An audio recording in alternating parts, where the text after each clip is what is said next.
Welcome to the second episode of season 2 of the Tangents podcast, which Going happens strong. to be a green episode. Those of you who are new, green episodes are where we start talking about our bodies, how we physically want to improve ourselves. And part of that is something that we've been doing called our tri-weekly check-in. Now, because it's our second episode of the season, and because it's also the beginning of the year, we don't have any goal. I mean, we have goals, but we don't really have something that we're coming back to check up on. It's more of establishing for the next 3 weeks what we want to do. Do you want me to go first, or do you want to go first? Doesn't matter. You could go. You could go first. All right. So I have a workout routine that I've been trying to do. I've been back in the gym. It's been terrible, both great and terrible at the same time, as most things that are good for you usually are. And I've been following a workout routine that I want to get to completion. It's like a 30-day muscle. It's for muscle growing, so it's like heavier weights, good reps, that kind of stuff. But I want to try to, because what I've been usually doing is I get through like the first 7 days and then I forget where I am, and then I end up starting over and just keep on going through the first 7 days over and over again instead of getting through the entire 30. So what my goal is to track it, to make sure that I get through all 30 days of it and see how I do. My goal is to get through all 30 days, or all 7 times 3, 21 days by the time we roll back around to the next check-in. And I'll do a percentage of how many days I've done and tracked to see how well I've done. Like I did for the coffee, I did like a baseline, and then I saw how much coffee I was drinking, and then I did some calculations, some math and stuff, and I did the percentage, a success percentage, if you will. But yeah, those are my body goal. That's my body goal for the next 3 weeks. It's crazy. I feel like I subconsciously have been obsessed with the number 3 over the last year, because you remember when we were making those like upper and lower splits, and we were running through those workouts that I was building, which we'll probably talk about a little bit as we get into this episode, actual content. But you remember what they were, right? They were 21-day cycles. But I feel like you did it on purpose, right? That's like for habits. That's what people. That's like the famous. In order to build a habit, it's 21 days. That's like what people say. I know, but like it was weird. Like that's I also did a thing it with people. People like 3s for some reason. I know. Like I guess I did do it on purpose, but it was more a subconscious, purposeful thing. Like I did it more on the lines of like, boy, this would be great just to have a workout like planned for 21 days, and then like I don't have to put thought into my workout for the next 21 days. 21 days. It didn't really have so much to do with the mental habit building benefits, which there's science behind that. Not that I'm a scientist, not that I know anything about science. Don't you know anything about science?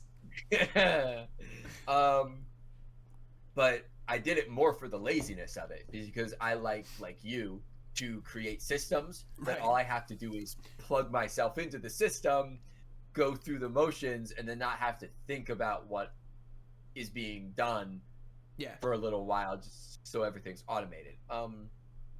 It's just interesting. Before we get into that, so for me, my body goal, my year has not started off well.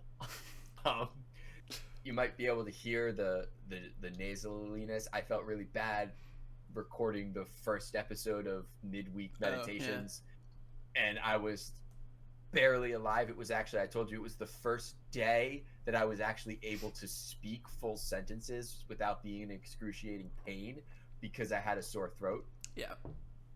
Karen's daughter got sick, and because of my work schedule, I kind of watched her for the 3 days that she was home from school, which meant that I was around a sick child that I will have not yet had much exposure to anyway, so therefore I was more susceptible to the germs, dealing with the new allergens. Kids are just walking petri dishes too. Like, children will get you sick.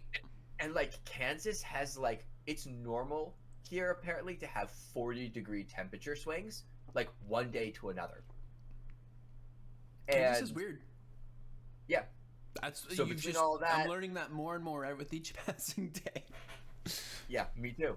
So between all that, I have been sick as a dog. These last couple weeks.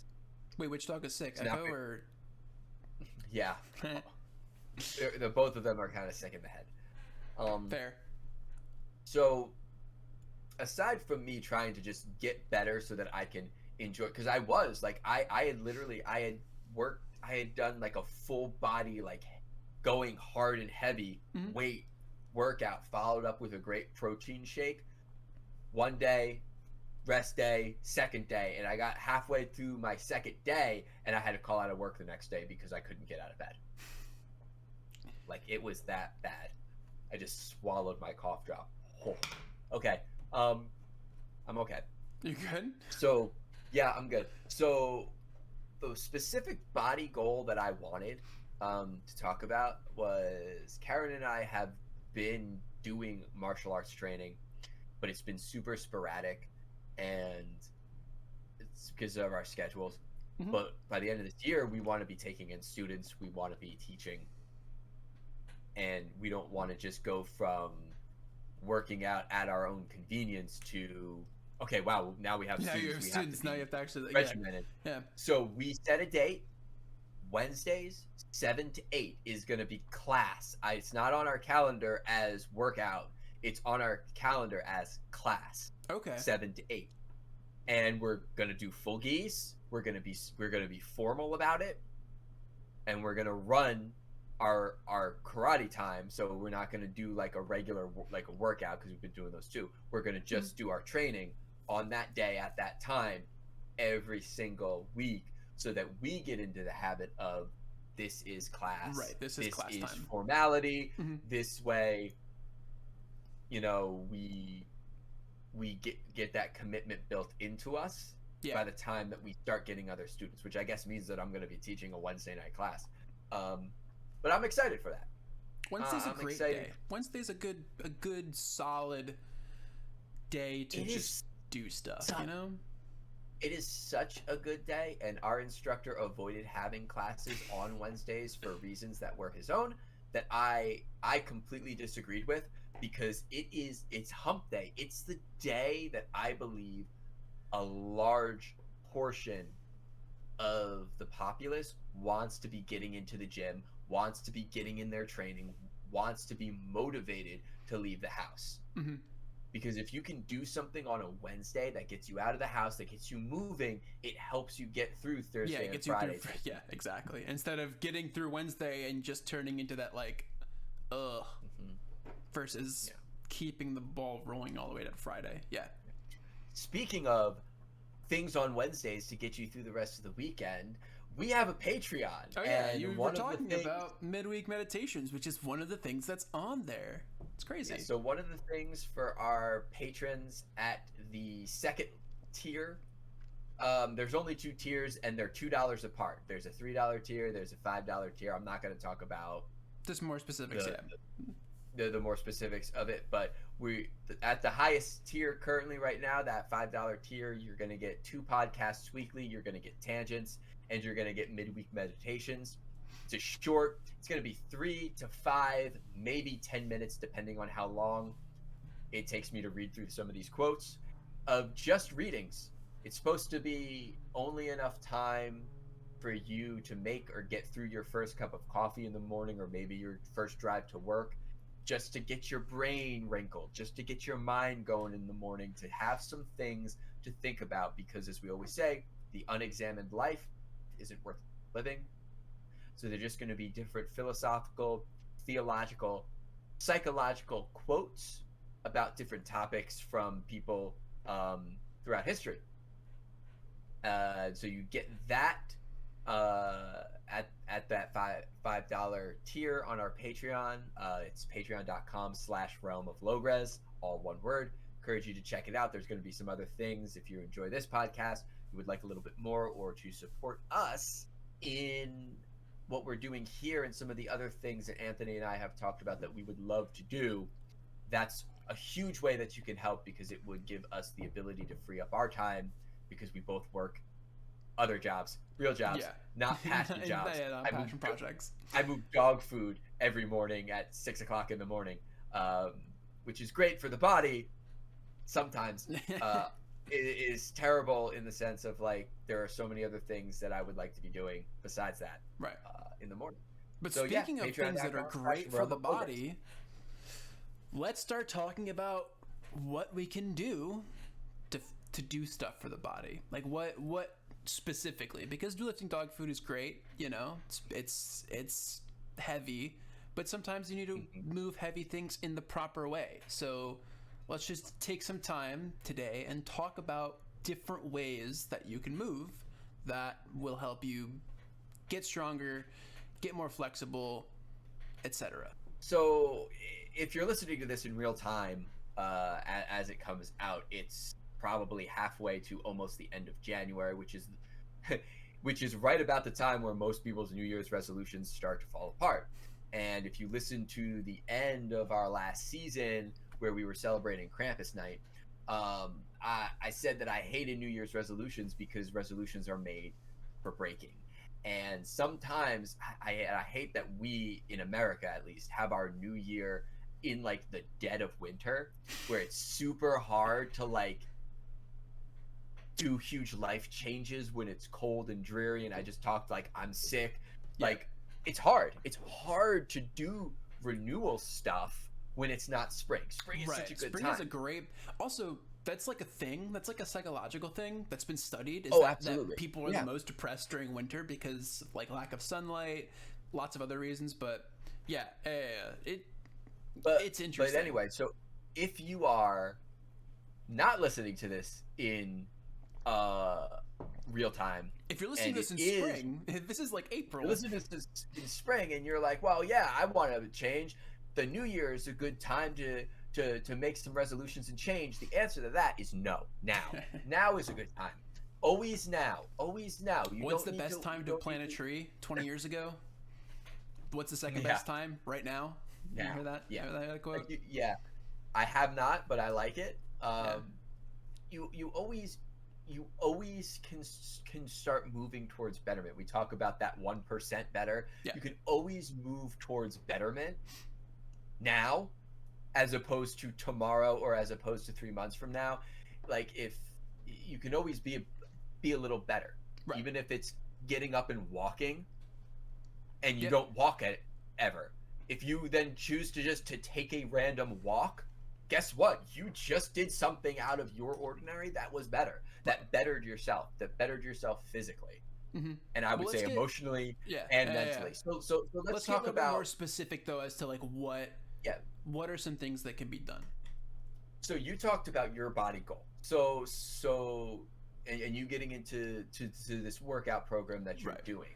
So as that being said, because it's interesting as a professional in this field, that's like the first thing when someone comes to me and says, hey, I'd like to hire you as a personal trainer.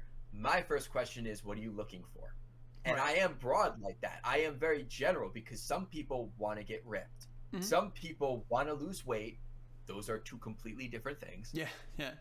Some people just want to feel better. Some people want to, and I kid you not, some people want to just be able to do a pancake split. I had someone that was their goal. Like literally they wanted dexterity and flexibility, mm-hmm. but they expressed it in the form of, I want to be able to do a split. Right.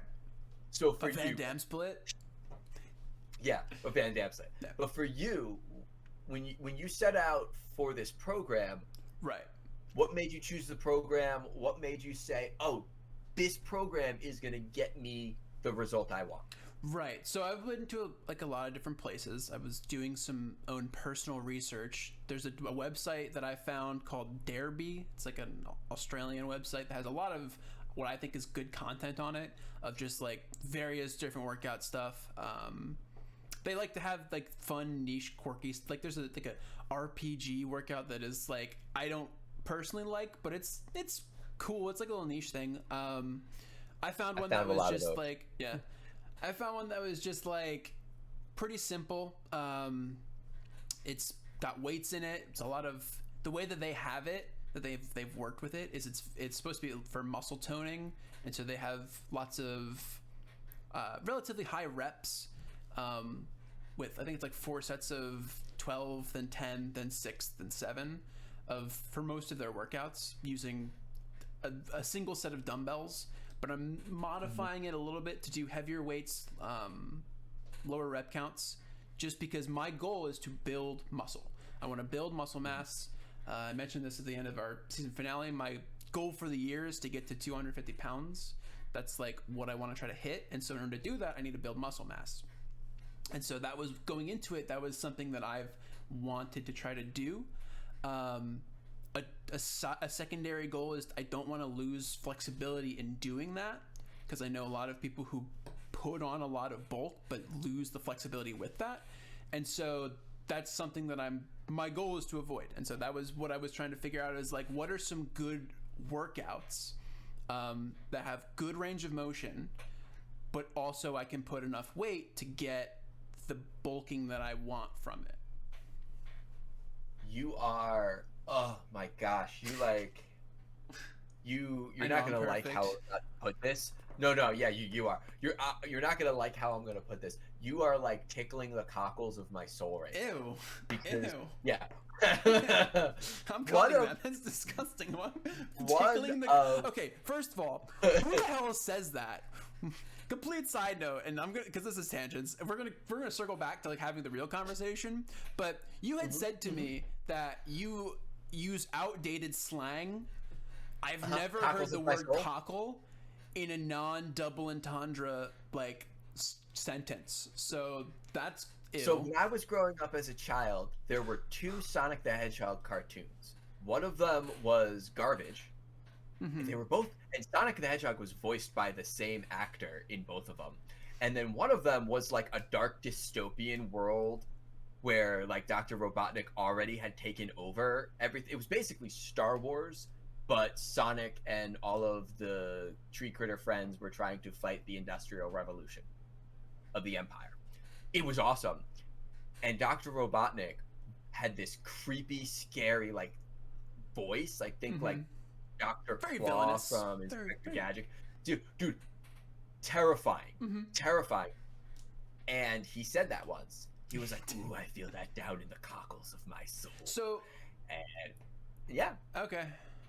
And that's where I heard it from, and that's I have used that term sparingly because not many things touch me that deeply.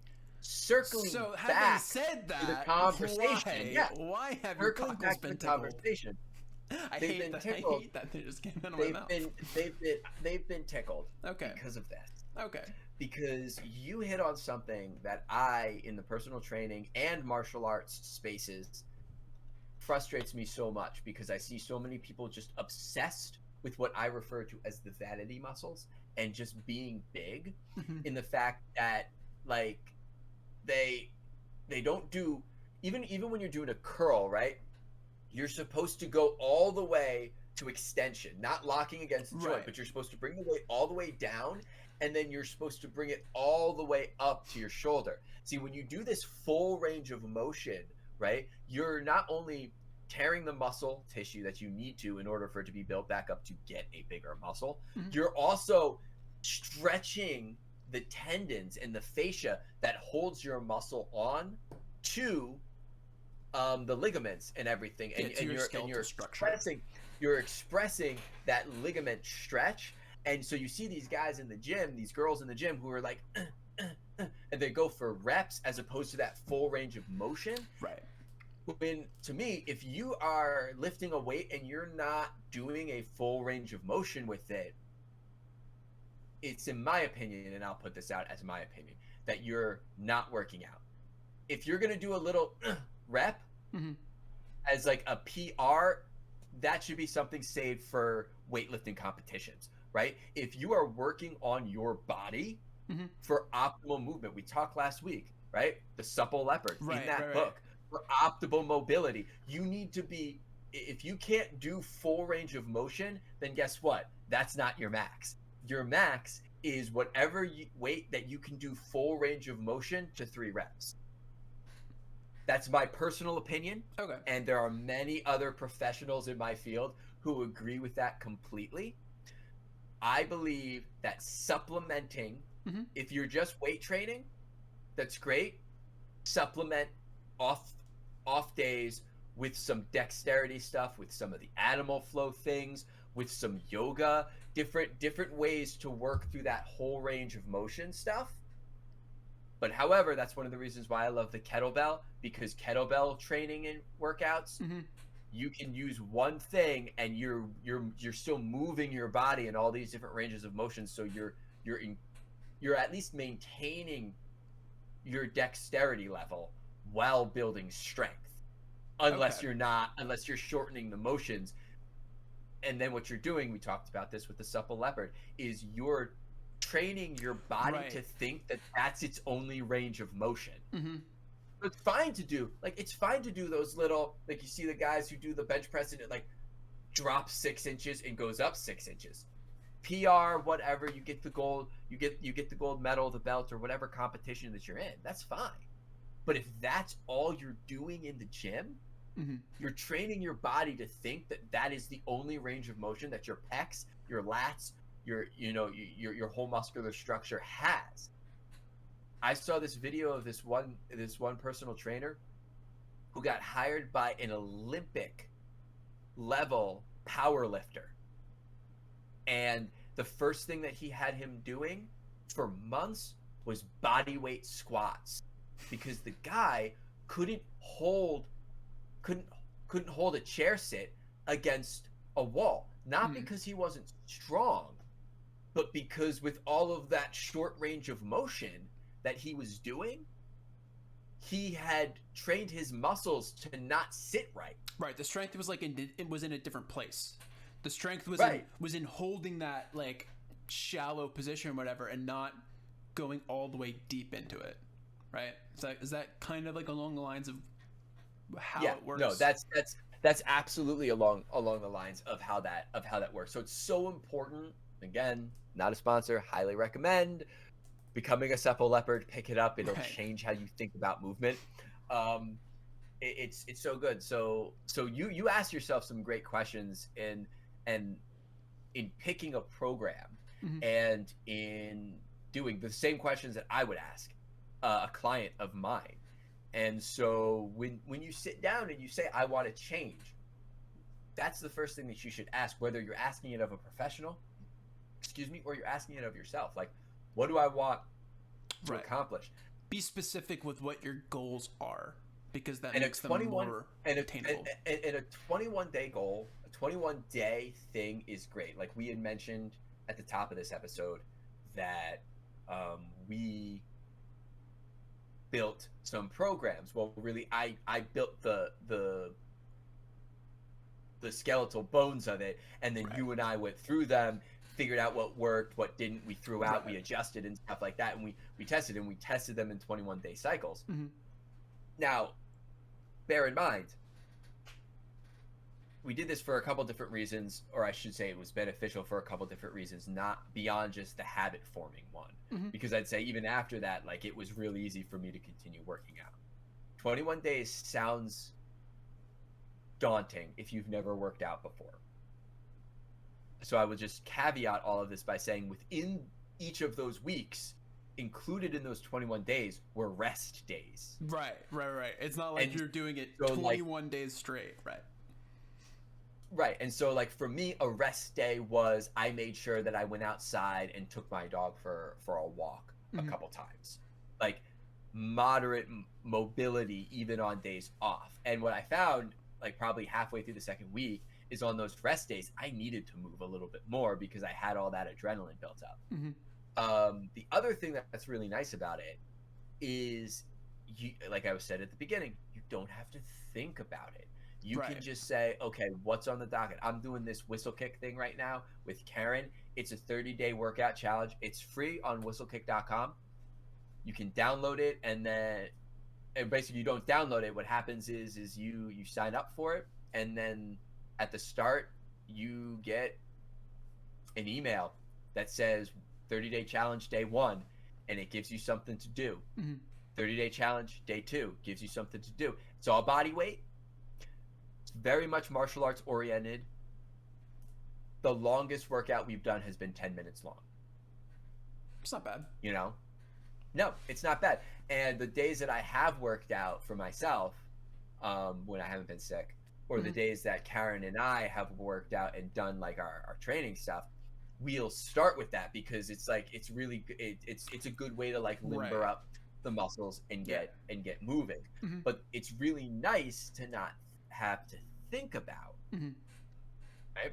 Not have to think about what am I going to do today. That's where personal training, that's where my field comes in. And because people find it overwhelming to have all this stuff and they want to change. They may not, but then they have to figure out what they want to change. Then they have to figure out how they want to change it. Then they have to build the program on how to change it. And so if they pay someone, we were talking about this off mic just before this, you pay someone to take one of those things off of your plate so you don't have to do that. That's worth people's time and money. Right. Like, why do you pay someone? However, why do you pay someone? You pay them because you either don't want to learn something or you don't have the time to learn it. Yeah. And so the difference is there's plenty of free programs. You and I have talked about, I would like to, this is a goal. I haven't said this as a goal because I'm not sure with all the other stuff that I want to do. I'm reading 36 pages of a book a day. Also writing 4 pages of one. Yeah. 4 pages of a book a day. Yeah. So I haven't put this in here amongst other personal things, but I would like to put one of our 20, I want to record one of our 21 things, and I want to put it for free as a program on the YouTube. Yeah. Might not happen this year, might happen next year, but the thing is there's a lot of free stuff out there that programs out there that you the can internet do has a and lot find. of good information, a lot of bad information, but a lot of good information there too. Once you find out what your why is, why do I want to work out, why do I want to better my body in this way, and then you can find a lot of free stuff. And like, I'm not afraid to put some of my stuff like that program out there for free, because the difference between that and you hiring me is that's not going to be customized to you. Right. It's just generic. It's going to not, it might not meet all of your specific goals and whatnot. Yeah. And if I'm someone's personal trainer, I use some of that stuff as a rubric.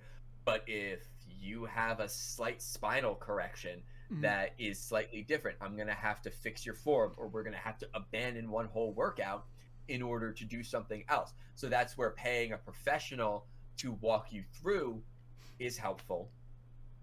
You get to draw on their knowledge for that, and you get something that is for you.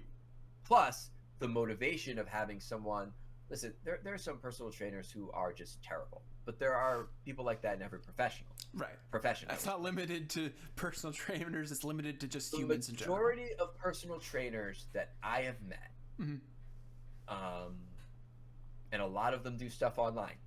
A lot of them do. Yeah, especially after COVID, I'm sure a lot of them have started doing virtual stuff. I would love to have a database where I can run referral services for people, and connect, people with the right trainer for them. I think that would be something that would be super helpful towards people, because I've lived a lot of places and I've met a lot of really cool people who do a lot of different types of personal training.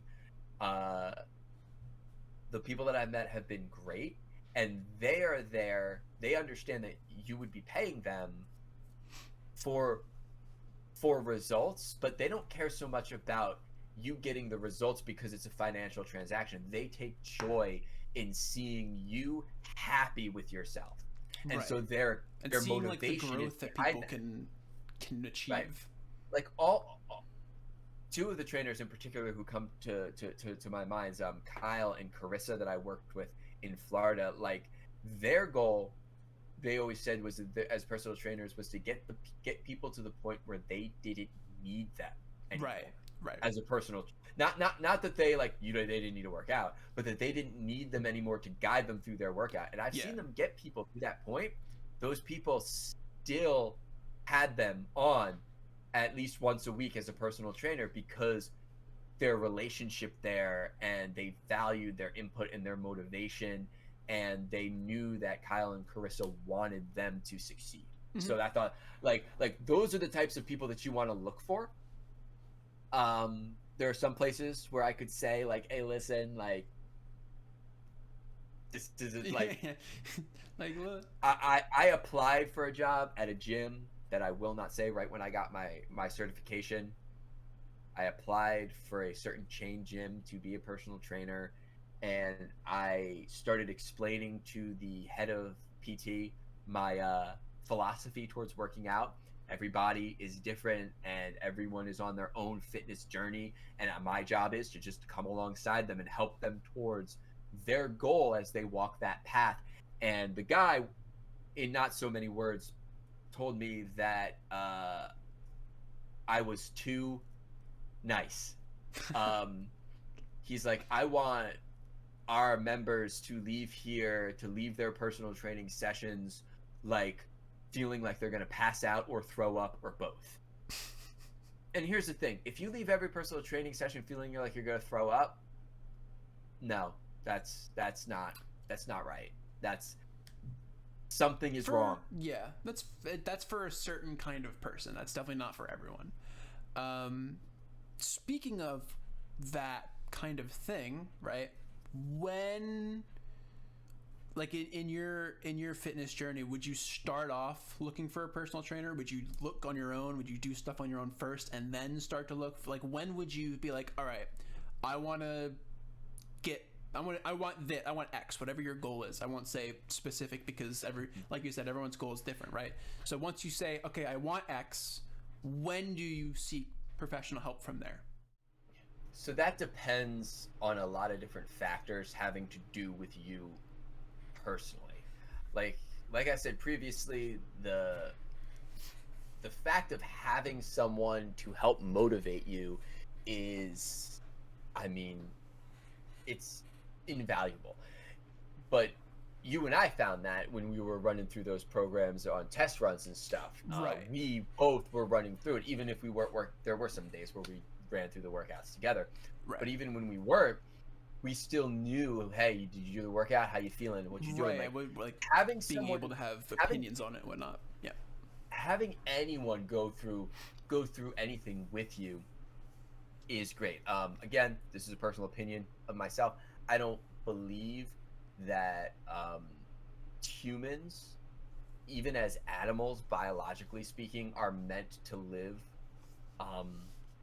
in solidarity. Like, I'm not saying that there aren't some people who enjoy solitude, sorry, who don't enjoy in confidence, who don't enjoy being alone. Like, that's fine. I enjoy being alone, but there is something that is said about doing activities together. Mm-hmm. I even had a friend of mine say that he would like to go on a silent nature walk, on like a silent retreat, because it would be nice to be out in nature with people, but not have to like make conversation or talk to people. Like, just the presence of having talk, other the worst thing in the world. How's the weather? Having How's the weather today? Terrible. Wintry mixing right now. But just to have people around you doing the going through the same thing with you is always helpful. So it depends on the type of person you are. Some people, like me, I'm crazy. Like, I get antsy and I sit and be like, I need to lift something heavy, and I'll just go and lift something heavy on my own. That's why I've never had a gym membership. I've only belonged to a gym when I worked for one. So then it also has to do with the resources. If you have the resources to hire a professional, most professionals, they'll do packages where you can get like 4 to 5 or a month's worth of training or something like that. And you can use that just to get yourself started if you have financially aware. If you are able to have the motivation to start on your own, that's great. I would say don't wait to seek professional input. Just start. Again, I said at the top of this, if you're not a person who walks and you decide, hey, I'm going to walk around my block once every other day, just doing that alone is great, so that you're already in the habit of doing something more than what you're used to as you're looking for the right professional. Because there there are a lot of wrong professionals out there. There's a lot of right professionals. There's a lot of wrong professionals out there. I would say if you have any medical concerns, 100% before you do anything, you seek a professional. Mm-hmm. Not personal trainer. Because if the personal trainer has gone through training like myself and they're worth their salt, the first thing that they will ask you after what are your goals is, I have this whole file that I ask people to fill out. Our first session is literally just an interview process. It's just one of the reasons why I generally don't charge for it. Mm-hmm. I throw it in there for free because it's like 15 to 20 minute process of me interviewing them. One of the first questions are, what are your pre-existing medical conditions? And if those conditions check any of my boxes, and these are like universal boxes, right? It's okay. Do you have signed permission from a medical professional, an MD, right, stating that you can do physical exercise? Have you talked to a doctor saying, "Hey, you're allowed to do this stuff if you have the right issue"? Or I'm gonna say this right now. The specific issues.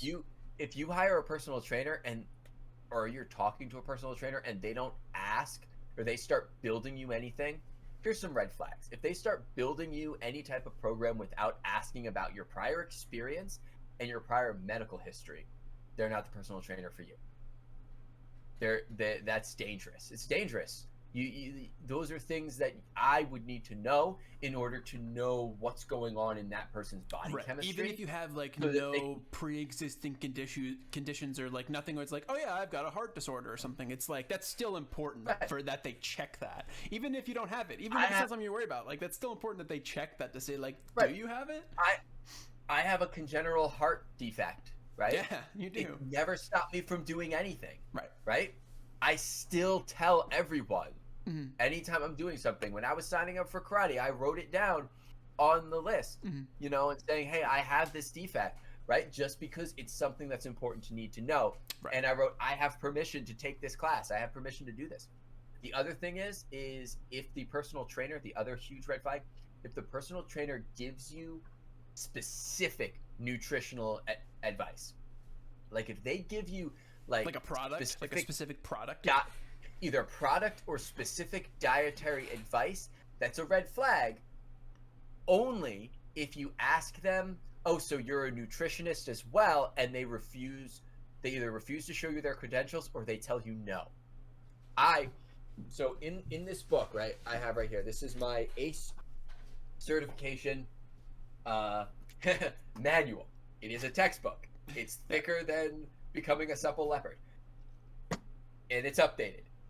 So like I in the back, there's a whole code of conduct.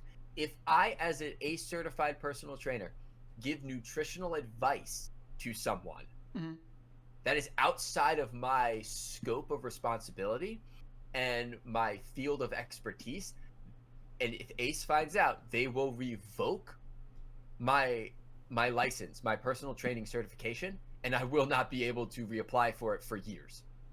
Like, that's how serious it is, because nutritionist is separate from personal trainer. Right? Same reason why you wouldn't take medical advice from just some guy. You don't want to take nutritional advice from just some guy, because again, my body is different than your body. My body doesn't break down animal protein like yours does. Right? So if I had a nutritionist tell me, well, you got to eat chicken and rice, that's how you get big, but I eat chicken and I throw up every time, but I'm just listening to my trainer, even though I have an allergy to it, that's something. So you'd want to speak to a nutritionist. Now, if the trainer tells you to go to a website like myplate.gov, we talked about that last season in a thing, that's fine. This book actually specifically gives me lists of government and nutritionist professional approved websites that give generic information. So anything like that, anything like or if he says like, this is what I do, but I'm not saying it to you, if the trainer isn't transparent about where their line of expertise ends, Right.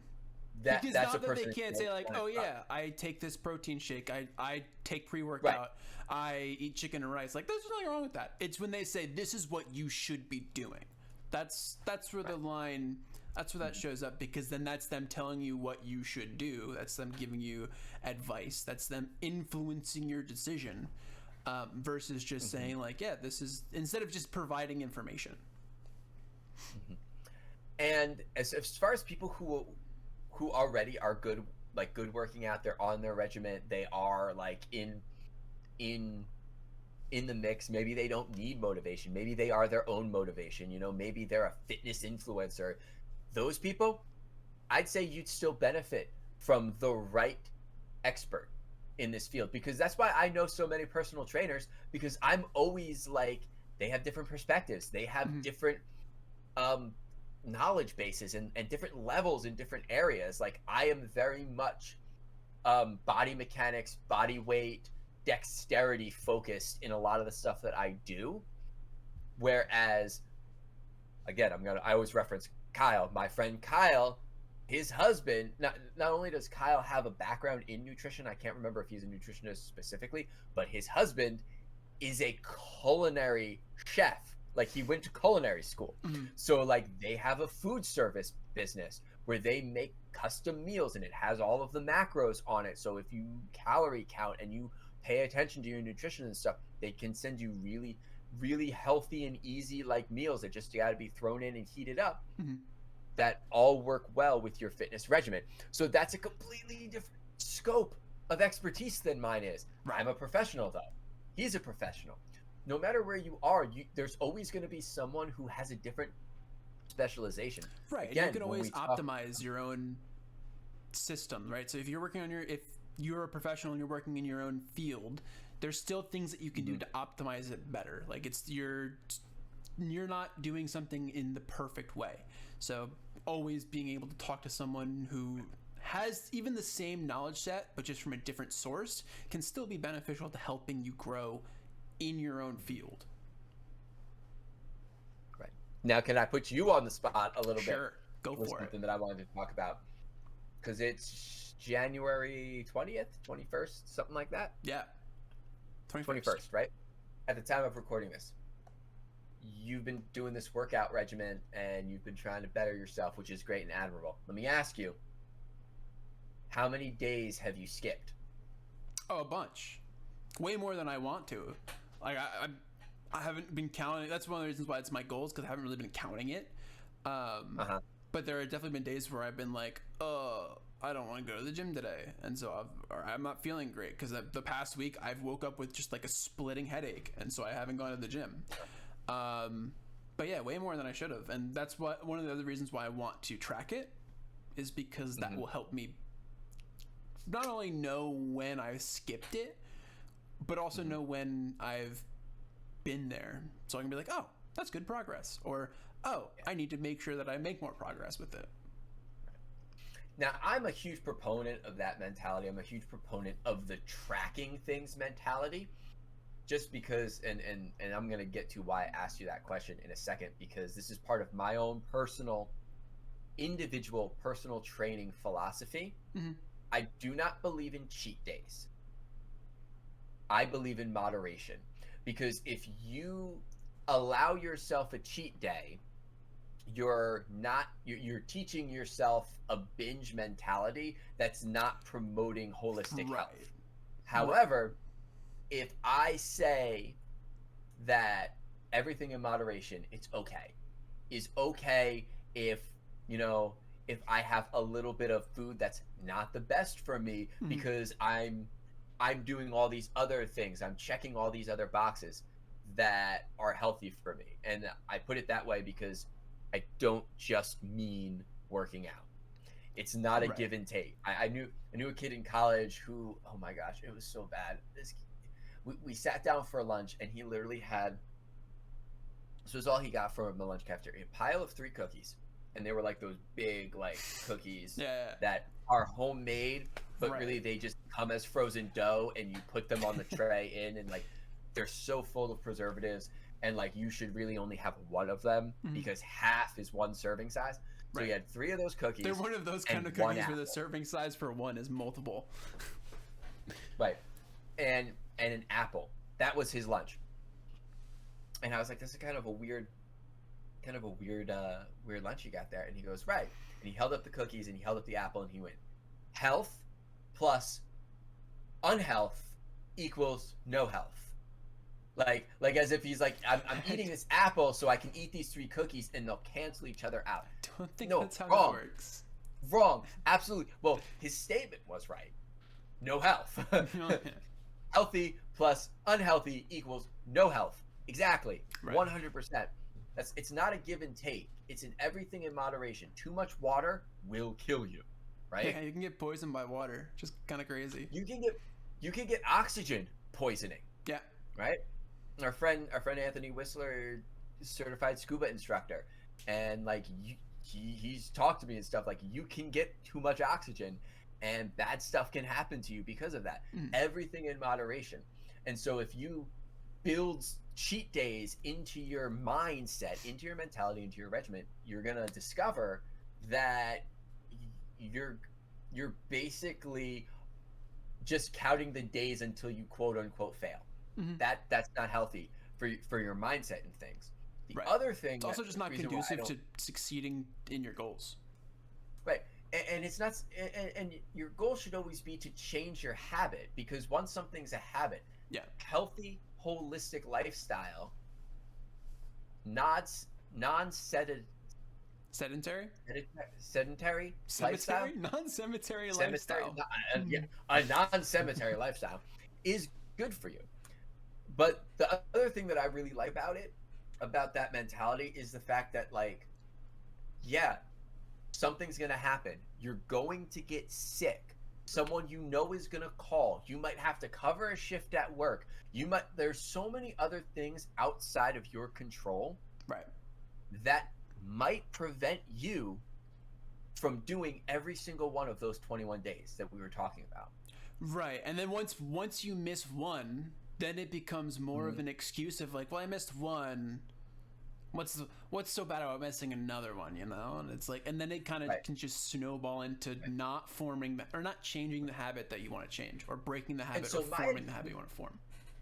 My advice when it comes to that is this, because I discovered this when we were testing those programs that I was building, is that like if I missed a day, I was like, okay, well I'll just move all of the days. I'll just move all of the days. And that was terrible. Yeah. That was terrible. So my advice, which is still just my advice in my opinion, but I am technically a professional in this field, is if you miss a day in your plan, that's fine. Pick up the plan tomorrow. Even if tomorrow is your rest day, pick up the plan tomorrow, because it's easier to just jump back on track and keep going forward than to try to catch up. My sister Elise always says that, like, you can't catch up on sleep. Right. I don't know where the science behind that she's getting, but I know that it is a fact. I've read papers on it too. None of them come to mind, but like, if I only sleep 4 hours of sleep and then I sleep 10 hours of sleep the next day, I'm not making up. Right. You're not like, oh yeah, I'm making up those extra 5 hours, 4 hours, whatever. I'm just oversleeping. Yeah. Right? You can either get a good night's sleep or not enough sleep.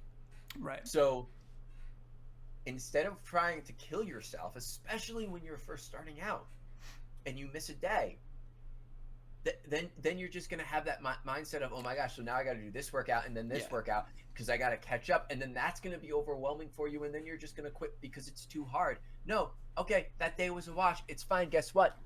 Tomorrow's over. I mean, sorry, wow. Tomorrow's over? Wow, that's a hard mentality. Yesterday is over. Yesterday's over. Yeah. It's done with. You're in the present.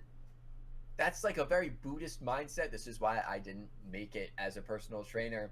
I didn't get that job at that one gym, because I was too much of a Buddhist in my mindset of mindfulness and living in the present. Oh man, I ate 5 cookies yesterday. I ate a sleeve of Fig Newtons. Fig Newtons are a considered a disgusting. healthy snack. I hate fig They're Newtons, dude. considered a healthy snack. 2 fig Newtons is a serving size. I eat 2 sleeves of fig Newtons in one sitting because there's nothing to them. Yeah, it's I fair. don't recommend the after effect of eating 2 sleeves of fig Newtons. But what I'm saying is that, like, I have days where, you know what? I have weeks where I'm like, I didn't work out all day. I didn't work out all week. I ate pizza for every other meal. My breakfasts were Pop-Tarts because I didn't have time. I was eating Christmas tree Entenmann's cakes, Oh yeah, 3 at a time because especially the past holiday season. right, yeah, that's the thing. And so here's the thing: all that, yeah, should I have done it? Yeah, but guess what? That's past Victor. He doesn't exist anymore. I'm present Victor, and I Right. want to make sure that future Victor can have a little bit of an easier time with it. Mm-hmm. So all I can do is now forward. So if you miss a day, all right, you're gonna do better today. Not do better. You are going to do better today. Right. That's just the mantra that you got to say to yourself, and not beat yourself up. I can do better. That's why I I don't will like. do better. I think. Right. This That's is why not I part of don't it. like. That's why I don't like cheat days. I don't like that mentality because it builds in that mentality of, well, I'm just counting the days until I can fail at the thing that I'm trying to do. Right. Like, you can have a It's soda, not allowing yourself to fail, basically. right? Like, you can have a soda. Or, Should you drink soda every day? I guess No. it's kind of allowing yourself to fail, but not allowing. Never mind. That was a bad thought. I thought there was a thought there, but there wasn't a thought there. I get what you were saying. Yeah. So don't be afraid of failure. And like I said at the top of this, right? We make all these commitments at New Year's. Well, guess what? Right now I have a wintry mix outside. It's cold. I'm fighting sickness right now. I don't really feel like making positive life change for myself. I kind of wish the new year happened in the spring, right? How many cultures have like spring renewal ceremonies Right, yeah. and celebrations and holidays, Right. and yet we in America, we choose, let's pick the coldest time of year to have our celebrations. Okay, well, listen, you can't be too hating on America for that, because that was a tradition that got passed down, I'm sure. Probably From stemming Europe, from yeah. the Romans and, Right. their All places celebration where of this time Janus of or year, Janus. this time of year was probably nicer than it is right now. I don't know about Here. that. Maybe I'd have to look into it more before I come up with a solid stance on that. I would just submit that we get to move It's our a bad New Year's time. to It's a bad time to start the new year. We're- I will accept that as a good argument. Any kind of last real quick thoughts that you want to anyone who's like, I'm going to start my fitness journey now, because it might be the new year, but today, not because it's the new year, but because today is a good day to start it, because I want to start would doing this say stuff. What's some my final final last pieces thought- of advice? My final thought would be good job. Good for you. I would tell people all the time when they would walk into the gyms that I worked at, because I worked at various different gyms, 2 different chains, a couple different locations for each. And when people would come in, especially people that were new, that had only been there a couple times, and they would come in looking tired, I'd always look them in the eye and say, hey, good job getting here. Because that's the hardest part. Mm-hmm. Whether it's a gym or whether you buy a dumbbell set or a kettlebell, good job. Actually doing something, either financially, and that's one of the reasons why gyms are successful, because financial commitment causes people to commit to something. That's why hiring a professional tends to yield results, because if you're paying someone, then it makes you more motivated to do something. That's why gyms take your membership at the beginning of the month. That's why dojos, martial arts schools take your membership at the beginning of the month. Right. Because then it's on you to make that money useful. Mm-hmm. But if you do that, good job, because that means that you have looked at yourself. You were doing self-introspection, and you are saying that I could be better here, here, and here. This is a step I can take to be better here, here, and here.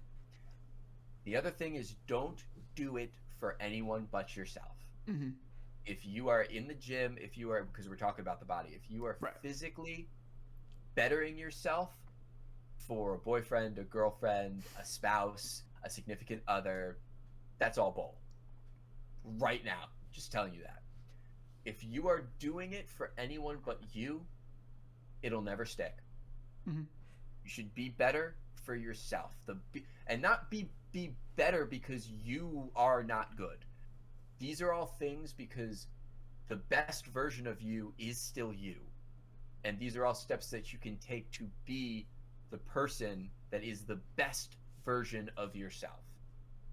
I don't know what that looks like. It's different for every single person. Right. That's why when I sit down with clients, You might not even know what that looks like until you start looking for it either, you know?